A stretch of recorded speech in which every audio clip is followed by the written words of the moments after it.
ನಮಸ್ಕಾರ. ಸಂಯುಕ್ತ ಕರ್ನಾಟಕ ನ್ಯೂಸ್ @7ಗೆ ಸ್ವಾಗತ. ನಾನು ಪ್ರಕಾಶ್ ಚಳಗೇರಿ.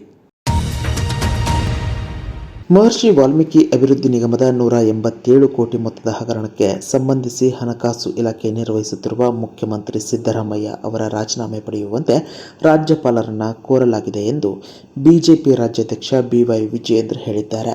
ವಿಧಾನಸೌಧದಲ್ಲಿ ಮಾತನಾಡಿದ ಅವರು, ರಾಜಭವನದಲ್ಲಿ ಇಂದು ರಾಜ್ಯಪಾಲರನ್ನು ಭೇಟಿ ಮಾಡಿದ್ದೇವೆ.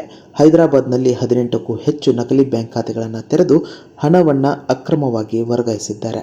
ಹಣಕಾಸು ಇಲಾಖೆ ಅನುಮತಿ ಇಲ್ಲದೆ ಇದು ನಡೆಯಲು ಸಾಧ್ಯವಿಲ್ಲ ಎಂದರು.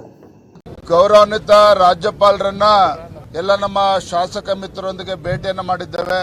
ರಾಜ್ಯದಲ್ಲಿ ಇಷ್ಟು ದೊಡ್ಡ ಹಗರಣ, ಎಸ್ಟಿ ಡೆವಲಪ್ಮೆಂಟ್ ಕಾರ್ಪೊರೇಷನ್ ಪರಿಶಿಷ್ಟ ಪಂಗಡಗಳ ವಾಲ್ಮೀಕಿ ಸಮಾಜಕ್ಕೆ ಮೀಸಲಿಟ್ಟಿರ್ತಕ್ಕಂಥ, ಅಭಿವೃದ್ಧಿಗೆ ಮೀಸಲಿಟ್ಟಿರ್ತಕ್ಕಂಥ ಇಷ್ಟು ದೊಡ್ಡ ಮೊತ್ತದ ಹಣ ಇವತ್ತು ಹೈದರಾಬಾದ್ ನಲ್ಲಿ 18ಕ್ಕೂ ಹೆಚ್ಚು ಫೇಕ್ ಅಕೌಂಟ್ಸ್ ಗಳನ್ನ ತೆರೆದು ಹಣವನ್ನ ಅಲ್ಲಿ ಅಕ್ರಮವಾಗಿ ವರ್ಗಾವಣೆ ಮಾಡಿರ್ತಕ್ಕಂಥದ್ದು ದೊಡ್ಡ ಒಂದು ಭ್ರಷ್ಟಾಚಾರ ಇವತ್ತೇನು ನಡೆದಿದೆ. ಹಣಕಾಸಿನ ಇಲಾಖೆಯ ಅನುಮತಿ ಇಲ್ಲದೆ ನಡೆಯೋದಕ್ಕೆ ಸಾಧ್ಯನೇ ಇಲ್ಲ.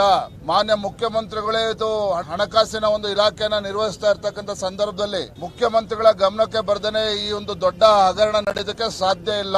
ಹಾಗಾಗಿ ಕೇವಲ ಸಚಿವರ ರಾಜೀನಾಮೆ ಪಡೆದುಕೊಂಡ್ರೆ ಇದಕ್ಕೆ ನ್ಯಾಯ ಸಿಗೋದಿಲ್ಲ. ಮುಖ್ಯಮಂತ್ರಿಗಳು ಸಹ ಇದಕ್ಕೆ ನೇರ ಹೊಣೆಗಾರರಾಗ್ತಾರೆ. ಮುಖ್ಯಮಂತ್ರಿಗಳ ರಾಜೀನಾಮೆನೇ ಪಡೆದುಕೊಳ್ಬೇಕು ಅಂತ ಹೇಳಿ ಮಾನ್ಯ ರಾಜ್ಯಪಾಲರಲ್ಲಿ ನಾವು ತಿಳಿಸಿದ್ದೇವೆ. ವಾಲ್ಮೀಕಿ ನಿಗಮದ ಹಗರಣಕ್ಕೆ ಸಂಬಂಧಿಸಿದಂತೆ ರಾಜ್ಯ ಸರ್ಕಾರದಲ್ಲಿ ಮೊದಲ ವಿಕೆಟ್ ಪತನಗೊಂಡಿದೆ. ಯಾವುದೇ ಒತ್ತಡಗಳಿಗೆ ಒಳಗಾಗದೆ ನಾನು ನಿರಪರಾಧಿಯಾಗಿದ್ದರೂ ಸಚಿವ ಸ್ಥಾನಕ್ಕೆ ರಾಜೀನಾಮೆ ಸಲ್ಲಿಸುತ್ತಿದ್ದೇನೆ ಎಂದು ನಾಗೇಂದ್ರ ಹೇಳಿದ್ದಾರೆ. ರಾಜೀನಾಮೆ ನೀಡುವುದಕ್ಕೂ ಮೊದಲು ಸುದ್ದಿಗೋಷ್ಠಿಯಲ್ಲಿ ಮಾತನಾಡಿದ ಅವರು, 10 ದಿನಗಳಿಂದ ವರದಿ ಬಿತ್ತರವಾಗುತ್ತಿದ್ದು ವಿರೋಧ ಪಕ್ಷಗಳು ನನ್ನ ಮೇಲೆ ಆರೋಪಿಸುತ್ತಿದ್ದರು. ಆದರೆ ಈ ಪ್ರಕರಣದಲ್ಲಿ ನಾನು ನಿರಪರಾಧಿಯಾಗಿದ್ದೇನೆ.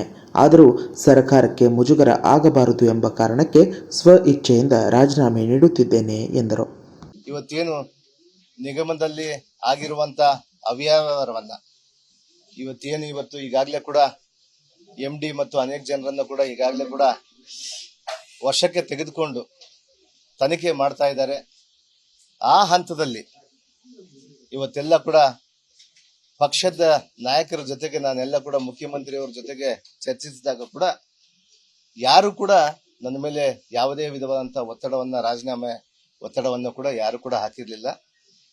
ಆದ್ರೆ ಇವತ್ತು ನನ್ನ ಆತ್ಮಸಾಕ್ಷಿಯಾಗಿ, ಅಂದ್ರೆ ಇವತ್ತು ರಾಜ್ಯದ ಜನತೆ ಕೂಡ ದಿಕ್ಕು ತಪ್ಪಬಾರದು ಅನ್ನುವಂಥ ನಿಟ್ಟಿನಿಂದ ಇವತ್ತು ಯಾರು ಕೂಡ ಒತ್ತಡ ಇಲ್ದೇನೆ ನನ್ನ ಸ್ವ ಇಚ್ಛೆಯಿಂದ ನಾನು ಈಗಾಗಲೇ ಕೂಡ ಮಾನ್ಯ ಮುಖ್ಯಮಂತ್ರಿಯವರಿಗೆ ನಾನು ಸಮಯವನ್ನು ನಿಗದಿ ಕೇಳ್ಕೊಂಡಿದ್ದೀನಿ. 7:15 ಬರ್ಲಿಕ್ಕೆ ಹೇಳಿದ್ದಾರೆ ಅವರು. ನಾನು ಅವ್ರಿಗಿನ್ನ ಕೂಡ ರಾಜೀನಾಮೆ ಮಾಡ್ತೀನಿ ಅಂತೇಳಿ ಹೇಳಿಲ್ಲ. ನಾನು 7:15 ಇವತ್ತು ಹೋಗಿ ನನ್ನ ಮಂತ್ರಿ ಸ್ಥಾನಕ್ಕೆ ನಾನು ರಾಜೀನಾಮೆ ಮಾಡಿ ಬರ್ತೀನಿ ಅಂತೇಳಿ ತಮ್ಮ ಮೂಲಕ ರಾಜ್ಯದ ಜನತೆಗೆ ತಿಳಿಸುವಂತದ್ದಾಗಿರ್ಬೋದು. ಬಿಜೆಪಿ ಅಧಿಕಾರಾವಧಿಯಲ್ಲಿ ಭೋವಿ ಅಭಿವೃದ್ಧಿ ನಿಗಮದಲ್ಲಿ 100 ಕೋಟಿ ಅವ್ಯವಹಾರ ನಡೆದಿದ್ದು, ಸಮಾಜ ಕಲ್ಯಾಣ ಸಚಿವರಾಗಿದ್ದ ಕೋಟಾ ಶ್ರೀನಿವಾಸ್ ಪೂಜಾರಿ ಅವರಿಗೆ ಲಂಚ ಸಂದಾಯವಾಗಿದೆ ಎಂದು ಹೊಸದುರ್ಗದ ಮಾಜಿ ಶಾಸಕ ಗೂಳಿಹಟ್ಟಿ ಶೇಖರ್ ಗಂಭೀರ ಆರೋಪ ಮಾಡಿದ್ದಾರೆ. ಈ ವಿಡಿಯೋಗಳು ಸಾಮಾಜಿಕ ಜಾಲತಾಣದಲ್ಲಿ ವೈರಲ್ ಆಗಿವೆ. 13 ನಿಮಿಷಗಳ ಆಡಿಯೋ ಹೇಳಿಕೆಯಲ್ಲಿ ಸುಪ್ರೀಂ ಕೋರ್ಟ್ ನ್ಯಾಯಮೂರ್ತಿ ನೇತೃತ್ವದಲ್ಲಿ ತನಿಖೆ ನಡೆಸುವಂತೆ ಒತ್ತಾಯಿಸಿದ್ದಾರೆ. ವಾಲ್ಮೀಕಿ ಅಭಿವೃದ್ಧಿ ನಿಗಮದ ಅವ್ಯವಹಾರಕ್ಕೆ ಸಂಬಂಧಿಸಿದಂತೆ ಪರಿಶಿಷ್ಟ ಪಂಗಡ ಕಲ್ಯಾಣ ಸಚಿವ ಬಿ ನಾಗೇಂದ್ರ ರಾಜೀನಾಮೆಗೆ ಬಿಜೆಪಿ ಪಟ್ಟು ಹಿಡಿದಿರುವ ಸಂದರ್ಭದಲ್ಲಿ ಮಾಡಿದ ಆರೋಪ ಸಂಚಲನ ಉಂಟು ಮಾಡಿದೆ. ಭೋವಿ ನಿಗಮದಲ್ಲಿ 100 ಕೋಟಿ ಸ್ವಾಮಿ ತಿಂದಿರೋದು. 100 ಕೋಟಿ ಯಾರು ಗೊತ್ತಾ? ನೀವು ರಾಜೀನಾಮೆ ಈಗ ಕೇಳ್ತಾ ಇದ್ರಲ್ಲ, ನೀವು ನಾಗೇಂದ್ರ ರಾಜೀನಾಮೆ ಕೊಡಿ ಅಂತೇಳಿ. ಅವತ್ತು ಮಂತ್ರಿ ಆಗಿದ್ದಾರೆ ಯಾರು ಗೊತ್ತಾ? ನಮ್ಮ MP ಅವಳಿಗೆ ಗೆಲ್ಸಿದಾರೆ. ನಾವು ನೀವೆಲ್ಲ ಗೆಲ್ಸಿದ್ದೀವಿ. ಕೋಟಾ ಶ್ರೀನಿವಾಸ್ ಪೂಜಾರಿ ಅವರು ಮಂತ್ರಿ ಆಗಿದ್ದಾಗ ಆಗಿರ್ತಕ್ಕಂಥ ಹಗರಣಗಳು. ನೀವು CBIಗೆ ಹಾಕ್ತೀರ, CBIಗೆ ಹಾಕಕ್ಕೆ ಹೋಗ್ಬೇಡಿ, ದಯಮಾಡಿ CBIಗೆ ಹಾಕಕ್ಕೆ ಹೋಗ್ಬೇಡಿ. ಇದನ್ನ ನಾವು CID ಕೊಟ್ಟಿದ್ದೀವಿ. ಸಿಟ್ಟಿಂಗ್ ಹೈಕೋರ್ಟ್ಗೆ ಹಾಕ್ತಿರೋ ಸುಪ್ರೀಂ ಕೋರ್ಟ್ಗೆ ಹಾಕ್ತಿರೋ ಸಿಟ್ಟಿಂಗ್ ಜಡ್ಜ್ ನೇತೃತ್ವದಲ್ಲಿ ಭೋವಿ ನಿಗಮದಲ್ಲಿ ಏನೋ ಅವ್ಯವಹಾರ ಆಗಿತ್ತೋ, ಯಾವ್ಯಾವ ನಿಗಮದಲ್ಲಿ ಅವ್ಯವಹಾರ ಆಗಿತ್ತೋ ಆ ನಿಗಮಗಳು ಸೇರಿಕೊಂಡು ಈಗಿಂದ ಸಿಟ್ಟಿಂಗ್ ಜಡ್ಜ್ ಜೊತೆ ಎನ್ಕ್ವೈರಿ ಮಾಡಿಸಿ ನಿಜವಾಗ ಆವಾಗ ಅದಕ್ಕೆ ಅರ್ಥ ಸಿಗುತ್ತೆ. CBIಗೆ CIDಗೆ ನಾವು ಕೊಟ್ಟಿ ಸ್ವಾಮಿ. ಕೋಟಾ ಶ್ರೀನಿವಾಸ ಪೂಜಾರಿ ಪಾಪ ಅವರಂತ ಪ್ರಾಮಾಣಿಕರು ಯಾರೂ ಇಲ್ಲ ದೇಶದಲ್ಲಿ. 50-60 ಕೋಟಿ ಚುನಾವಣೆ ಸಂದರ್ಭದಲ್ಲಿ 60 ಕೋಟಿ ಆಸ್ತಿ ಮಾಡಿದ್ರೆ ಎಲ್ಲಿಂದ ಬಂತು ಅಂತೇಳಿ ಅದು ಉದಾಹರಣೆ ಕೊಟ್ಟೇ ಇಲ್ಲ ಅವರು. ಇದರಲ್ಲಿ ಕೋಟಾ ಶ್ರೀನಿವಾಸ್ ಪೂಜಾರಿ ನೇರವಾಗಿ ಇದರಲ್ಲಿ ಜವಾಬ್ದಾರಿ ಆಗಿದ್ದಾರೆ 100 ಕೋಟಿನಲ್ಲಿ. ಅದರಲ್ಲಿ ಅಧಿಕಾರಿಗಳನ್ನೆಲ್ಲ ಹಾಕ್ಕೊಂಡಿದ್ದಾರೆ, ಎಲ್ಲ ತಿಂದಾಕಿ ಒಂದು ಡಾಕ್ಯುಮೆಂಟು ಇಟ್ಟಿಲ್ಲ.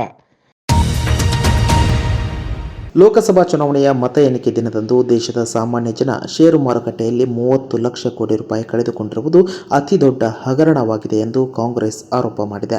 ದೆಹಲಿಯಲ್ಲಿಂದು ಸುದ್ದಿಗೋಷ್ಠಿಯಲ್ಲಿ ಮಾತನಾಡಿದ ಕಾಂಗ್ರೆಸ್ ನಾಯಕ ರಾಹುಲ್ ಗಾಂಧಿ, ಮತ ಎಣಿಕೆಯ ದಿನವಾದ ಜೂನ್ 4ರಂದು ಷೇರು ಮಾರುಕಟ್ಟೆ ಭಾರೀ ಕುಸಿತ ಕಂಡಿದ್ದು 5 ಕೋಟಿ ಕುಟುಂಬಗಳ ಮೇಲೆ ಪರಿಣಾಮ ಉಂಟಾಗಿದೆ.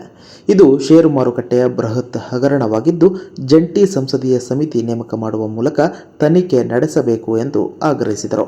ಚುನಾವಣೆಯ ಸಮಯದಲ್ಲಿ ಷೇರು ಮಾರುಕಟ್ಟೆಯಲ್ಲಿ ಹೂಡಿಕೆ ಮಾಡುವಂತೆ ಪ್ರಧಾನಿ ಸಲಹೆ ನೀಡಿದರು ಹಾಗೂ ಗೃಹ ಸಚಿವರು ಜೂನ್ 4ರ ಮುನ್ನ ಷೇರು ಖರೀದಿ ಮಾಡುವಂತೆ ಹೇಳಿದ್ದರು. ಈ ಬಗ್ಗೆ ಸಮಗ್ರ ತನಿಖೆ ನಡೆಯಬೇಕು ಎಂದು ಒತ್ತಾಯಿಸಿದರು.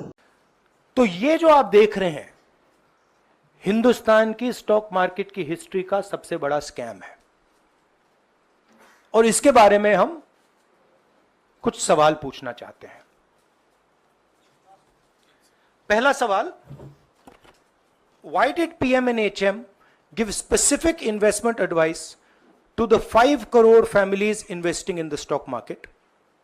Is it their job to give investment advice? Second, why both interviews were given to the same media house owned by the same business group, which is also under SEBI investigation for manipulating stock market? Third, what is the connection between the BJP, the fake exit pollsters, and the dubious foreign investors who invested one day before the exit polls were announced and made a huge profit at the cost of 5 crore families? We demand a JPC into this. We are absolutely convinced that this is a scam.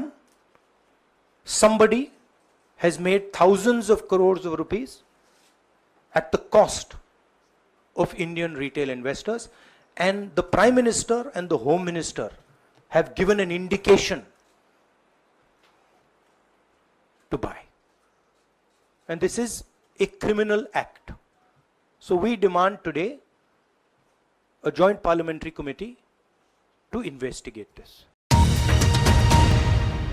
ನೂತನ ಸಂಸದೆ ಕಂಗನಾ ರಣಾವತ್ ದೆಹಲಿಗೆ ತೆರಳುವಾಗ ವಿಮಾನ ನಿಲ್ದಾಣದಲ್ಲಿ ಅವರಿಗೆ ಕಪಾಳ ಮೋಕ್ಷ ಮಾಡಲಾಗಿದೆ. ಚಂಡೀಗಢ ವಿಮಾನ ನಿಲ್ದಾಣದಲ್ಲಿ CISF ಮಹಿಳಾ ಸಿಬ್ಬಂದಿಯೊಬ್ಬರು ಕಂಗನಾ ಅವರ ಕೆನ್ನೆಗೆ ಬಾರಿಸಿದ್ದಾರೆ. ಸಾಮಾಜಿಕ ಜಾಲತಾಣದಲ್ಲಿ ಈ ವಿಡಿಯೋಗಳು ವೈರಲ್ ಆಗಿವೆ. ಕಂಗನಾ ರಣಾವತ್ ದೆಹಲಿಗೆ ಪ್ರಯಾಣಿಸಲು ಚಂಡೀಗಢ ಏರ್ಪೋರ್ಟ್ಗೆ ಆಗಮಿಸಿದರು.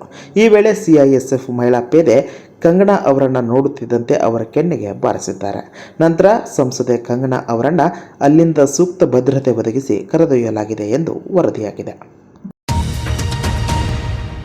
ನಾನು ಸುರಕ್ಷಿತವಾಗಿದ್ದೇನೆ ಎಂದು ಬಾಲಿವುಡ್ ನಟಿ ಮಂಡಿ ಲೋಕಸಭಾ ಕ್ಷೇತ್ರದ ನೂತನ ಸಂಸದೆ ಕಂಗನಾ ರಣಾವತ್ ಹೇಳಿದ್ದಾರೆ. ಚಂಡೀಗಢ ವಿಮಾನ ನಿಲ್ದಾಣದಲ್ಲಿ ನಡೆದ ಘಟನೆ ಸಂಬಂಧ ವಿಡಿಯೋ ಹೇಳಿಕೆ ಬಿಡುಗಡೆ ಮಾಡಿರುವ ಅವರು, ನನಗೆ ಮಾಧ್ಯಮಗಳು ಮತ್ತು ನನ್ನ ಹಿತೈಷಿಗಳಿಂದ ಸಾಕಷ್ಟು ಫೋನ್ ಕರೆಗಳು ಬರುತ್ತಿವೆ. ಮೊದಲನೆಯದಾಗಿ ನಾನು ಸುರಕ್ಷಿತವಾಗಿದ್ದು ಸಂಪೂರ್ಣವಾಗಿ ಚೆನ್ನಾಗಿದ್ದೇನೆ ಎಂದಿದ್ದಾರೆ. ಇಂದು ಚಂಡೀಗಢ ವಿಮಾನ ನಿಲ್ದಾಣದಲ್ಲಿ ಸೆಕ್ಯೂರಿಟಿ ಚೆಕ್ ಮುಗಿಸಿ ಹೊರಬಂದ ತಕ್ಷಣ ಎರಡನೇ ಕ್ಯಾಬಿನ್ನಲ್ಲಿದ್ದ CISFನ ಸೆಕ್ಯೂರಿಟಿ ಸಿಬ್ಬಂದಿ ನನ್ನ ಕೆನ್ನೆಗೆ ಹೊಡೆದರು. ಈ ವೇಳೆ ಯಾಕೆ ಹೀಗೆ ಮಾಡಿದೆ ಎಂದು ಆಕೆಯನ್ನ ಪ್ರಶ್ನಿಸಿದಾಗ ರೈತರ ಪ್ರತಿಭಟನೆಗೆ ನನ್ನ ಬೆಂಬಲವಿದೆ ಎಂದಳು. ಸದ್ಯ ನಾನು ಸುರಕ್ಷಿತವಾಗಿದ್ದೇನೆ, ಆದರೆ ಪಂಜಾಬ್ನಲ್ಲಿ ಹೆಚ್ಚುತ್ತಿರುವ ಭಯೋತ್ಪಾದನೆ ಮತ್ತು ಉಗ್ರವಾದದ ಬಗ್ಗೆ ನನಗೆ ಕಾಳಜಿ ಇದೆ ಎಂದು ಕಂಗನಾ ತಿಳಿಸಿದ್ದಾರೆ. नमस्ते दोस्तों, मुझे बहुत ज़्यादा फ़ोन कॉल्स आ रहे हैं, मीडिया के भी और मेरे शुभचिंतकों के भी. सबसे पहले तो I am safe, I am perfectly fine. आज चंडीगढ़ एयरपोर्ट पे जो हादसा हुआ वो सिक्योरिटी चेक के साथ में हुआ. वहाँ पे मैं सिक्योरिटी चेक करके जैसे ही निकली तो दूसरे कैबिन में जो महिला थी, जो सुरक्षा कर्मचारी थी CISF की, उन्होंने उनके पास या उनको क्रॉस करने का इंतज़ार किया और साइड से आकर जो है मुझे मेरे फेस पे हिट किया और गालियाँ देने लगी. और जब मैंने उनको पूछा कि उन्होंने ऐसा क्यों किया तो उन्होंने कहा कि वो फार्मर्स प्रोटेस्ट को जो है वो सपोर्ट करती हैं. और I am safe, but my concern is कि जो आतंकवाद और उग्रवाद पंजाब में बढ़ रहा है, how do we handle that? Thank you. ಉತ್ತರಾಖಂಡ್ನಲ್ಲಿ ಚಾರಣಕ್ಕೆ ತೆರಳಿದ್ದ ಕರ್ನಾಟಕದ 22 ಜನರಲ್ಲಿ 9 ಜನ ಮೃತಪಟ್ಟಿದ್ದು 13 ಜನರನ್ನು ಸುರಕ್ಷಿತವಾಗಿ ಬೆಂಗಳೂರಿಗೆ ಕರೆತರಲಾಗುತ್ತಿದೆ ಎಂದು ಕಂದಾಯ ಸಚಿವ ಕೃಷ್ಣ ಬೈರೇಗೌಡ ತಿಳಿಸಿದ್ದಾರೆ. ಸಂಕಷ್ಟಕ್ಕೆ ಸಿಲುಕಿದವರ ನೆರವಿಗಾಗಿ ಉತ್ತರಾಖಂಡ್ಗೆ ಸಚಿವರು ತೆರಳಿದ್ದರು. ಡೆಹ್ರಾಡೂನ್ನ ವಿಮಾನ ನಿಲ್ದಾಣದಲ್ಲಿ ಮಾಹಿತಿ ನೀಡಿರುವ ಅವರು 9 ಮೃತದೇಹಗಳನ್ನು ರಸ್ತೆ ಮೂಲಕ ದೆಹಲಿಗೆ ಸಾಗಿಸಲು ಪ್ರಾರಂಭಿಸಲಾಗಿದೆ. ನಾಳೆ ಬೆಳಗ್ಗೆ ಅವರ ಪಾರ್ಥಿವ ಶರೀರ ಬೆಂಗಳೂರಿಗೆ ತರಲಾಗುವುದು ಎಂದಿದ್ದಾರೆ.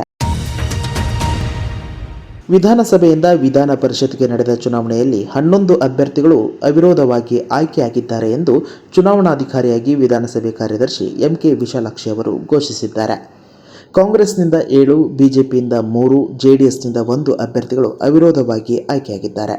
ಕಾಂಗ್ರೆಸ್ನಿಂದ ಬೋಸರಾಜ್, ಐವಾನ್ ಡಿಸೋಜಾ, ವಸಂತ್ ಕುಮಾರ್, ಬಿಲ್ಕಿಸ್ ಬಾನು, ಜಗದೇವ್ ಗುತ್ತೇದಾರ್, ಗೋವಿಂದರಾಜು, ಯತೀಂದ್ರ ಸಿದ್ದರಾಮಯ್ಯ ಆಯ್ಕೆಯಾಗಿದ್ದಾರೆ. ಬಿಜೆಪಿಯಿಂದ ಸಿಟಿ ರವಿ, ರವಿಕುಮಾರ್, ಎಂಜಿ ಮೋಳೆ ಆಯ್ಕೆಯಾಗಿದ್ದು, ಜೆಡಿಎಸ್ನಿಂದ ಜವರಾಯೇಗೌಡ ಅವಿರೋಧವಾಗಿ ಆಯ್ಕೆಯಾಗಿದ್ದಾರೆ.